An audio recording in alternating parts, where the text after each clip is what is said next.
ভাঙড়ে ফের শওকত মোল্লা বনাম আরাবুল ইসলাম। জানা যাচ্ছে যে আরাবুলের ছেলের গাড়িতে হামলা, হাকিমুল ইসলামের গাড়িতে হামলার অভিযোগ শওকত মোল্লা অনুগামীদের বিরুদ্ধে।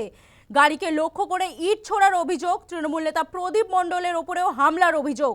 হামলা শওকত মোল্লার অনুগামীদের বিরুদ্ধে। অভিযোগ হাকিমুল ইসলামের, তিনি জানাচ্ছেন যে তার গাড়িতে হামলা করা হয়েছে, ইট বৃষ্টি করা হয়েছে। শুধুমাত্র তাকে নয়, তৃণমূল নেতা প্রদীপ মণ্ডলের উপরেও হামলার অভিযোগ শওকত মোল্লার অনুগামীদের বিরুদ্ধে। হামলা হয়নি দাবি শওকত অনুগামীরা। সেফ আরাবুল সমঝোতার পাল্টা অভিযোগ। দুটি ছবি আপনাদেরকে পাশাপাশি দেখাচ্ছি। একদিকে ঘটনাকে কেন্দ্র করে উত্তেজনা ছড়িয়েছে ভাঙড় চত্বরে, এবং আরও একটি ছবি সিসিটিভি ফুটেজ যেটা ইতিমধ্যেই সামনে এসেছে, সেখানে দেখা যাচ্ছে যে গাড়িতে হামলা করা হচ্ছে, সেই গাড়িকে লক্ষ্য করে ইট ছোড়া হচ্ছে। এমনই সিসিটিভি ফুটেজ কিন্তু ইতিমধ্যেই ভাইরাল হয়েছে, সেই ছবি আপনারা দেখতে পাচ্ছেন। ফের উত্তপ্ত ভাঙড়ে ফের শওকত বনাম আরাবুল।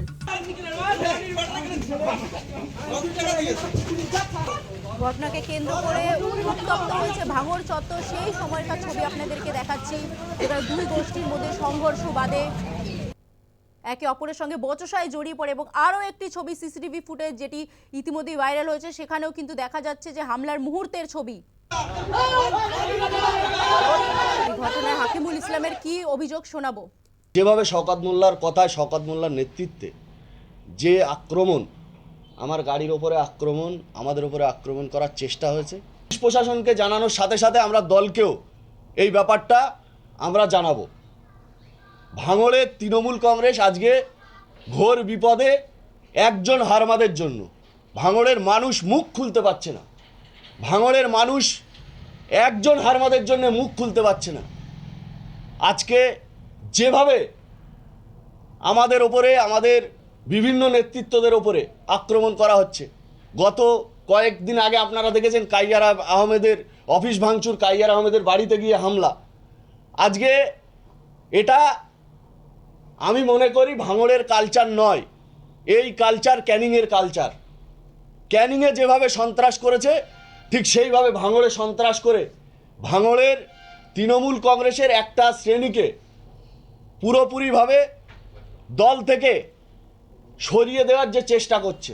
অভিযোগ অস্বীকার করেছে শওকত মোল্লার অনুগামীরা। তারা পাল্টা কি অভিযোগ করেছে শোনাবো। আমাদের প্রিয় অভিভাবক শওকত মোল্লার নামে কুরুচিকর মন্তব্য এবং হাকিমুল সহ প্রদীপ মণ্ডল, যারা দল বিরোধী কাজে, যার বাপ আরাবুল ইসলাম 2021 সালে কল রেকর্ডিং ভাইরাল, আইএসএফকে হারানোর চক্রান্ত করেছে এবং বিভিন্নভাবে শওকত মোল্লাকে কোর্টে রিট করাচ্ছে। এই আইএসএফের মদতদৃষ্ট হাকিমুল এবং প্রদীপ মণ্ডল, তারা এসে ভোগালী 2 নম্বর অঞ্চল তৃণমূল কংগ্রেস ভালো একটা সুস্থ অঞ্চল, সেই অঞ্চলে গ্রুপবাজি করে অঞ্চলটাকে হারানোর চক্রান্ত করছে। তাদের বিরুদ্ধে তৃণমূল কংগ্রেস, আইএসএফরা আশ্রিত দুষ্কৃতা 2023 সালতে আইএসএফদের কাউকে মেরে দিয়েছে, কারোর হাত ভেঙেছে, পা ভেঙেছে এই হাকিমুলের নির্দেশে। তারা এসে এই সুস্থ অঞ্চলকে অসুস্থ করে এবং চক্রান্ত করে হারানোর চক্রান্ত হচ্ছে। তাদের বিরুদ্ধে আমপাবলিক সাধারণ মানুষ গর্জে উঠেছে। এখানে পুলিশের ভূমিকা খুবই খারাপ। আমাদেরকে মেন একটা কথা বলি, যারা 2021 সালে এবং 2023 সালে যারা বেইমানি করে আমাদের এখানে আইএসএফ যারা এনেছিল, আরাবুল ইসলামের ছেলে হাকিমুল ইসলাম, কাইজার আহমেদ, প্রদীপ মণ্ডল এবং এর সাথে তো মধুদ্দার যুক্ত আছে। এখানে আমাদের সুস্থ অঞ্চল, আমাদের অঞ্চলে আমরা ভালো পজিশন আছে দেখে ওরা যাচ্ছে যে আমাদের অঞ্চলটাকে আইএসএফ হাতে তুলে দেবে বলে ওরা চক্রান্ত করে একটা গেম প্ল্যান সাজাচ্ছিল। তাই আজকে আমাদের ভোগলটু অঞ্চলের তৃণমূল কংগ্রেসের কর্মীরা তারা প্রতিবাদ জানিয়েছে ওদের বিরুদ্ধে। কোনো হামলা হয়নি, ওরা চক্রান্ত পরিকল্পনা করেছে, কোনো হামলা কোনো ব্যাপারই হয়নি এখানে আমাদের। ওরাই চক্রান্ত করেছে, আমাদের অঞ্চলে হারানোর চিন্তা ভাবনা করছে, তাই আজকে প্রতিবাদ।